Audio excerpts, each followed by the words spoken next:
douleur s'invite, aiguë ou lente. Elle ne se contente pas d'une simple plainte. Elle porte nos jours, nos silences, nos vents, dans le passé qui lutte et dans l'esprit qui chante. Elle parle avec le corps, en écho délicat d'un vécu qui s'écrit sur la peau comme un drap. Une fatigue qui s'accumule, un stress qui se tient, une tension qui s'éloigne quand le souffle revient.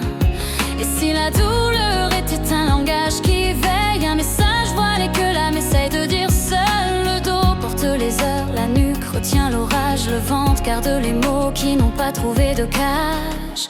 Miroir de douleur, tu n'es pas qu'un symptôme, tu es la présence qui esquisse ce que l'on devient entre corps et esprit. On danse et on hésite, tu murmures, tu émeus, tu invites à se comprendre.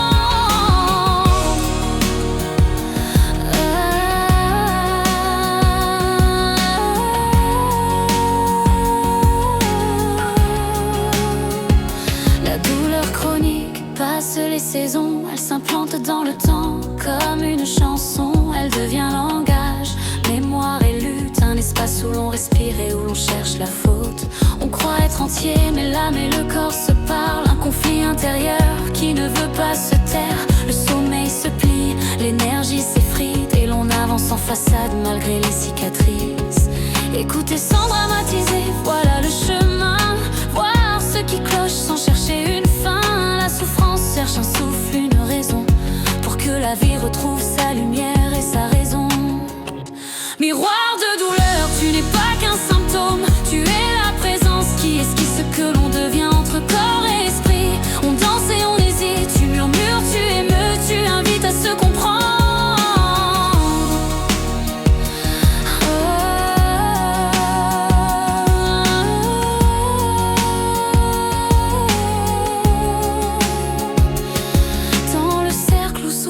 Et détresse se parlent, on apprend à reconnaître ce qui ne se dit pas. Tous ces messages qui tournent dans la mémoire. Tu dépasses tes limites, tu refuses, tu te bats. Parfois la douleur est un signe de résistance, un refus intérieur de se conformer à la transe. Elle ouvre une porte sur une adaptation difficile, un pas lent vers le changement fragile et utile. Mais ce n'est pas un destin, c'est une invitation à être plus juste avec soi, à trouver une raison.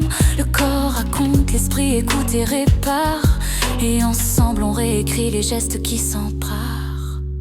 Miroir de douleur, tu n'es pas qu'un symptôme, tu es la présence qui esquisse ce que l'on devient entre corps et esprit. On danse et on hésite, tu murmures, tu émeus, tu invites à se comprendre. Alors on respire, on accepte l'espace et le silence. On se parle, on se soutient, on cherche la cadence. La douleur peut devenir présence si l'on sait lire en elle un chemin vers soi, un retour à ce qui est réel.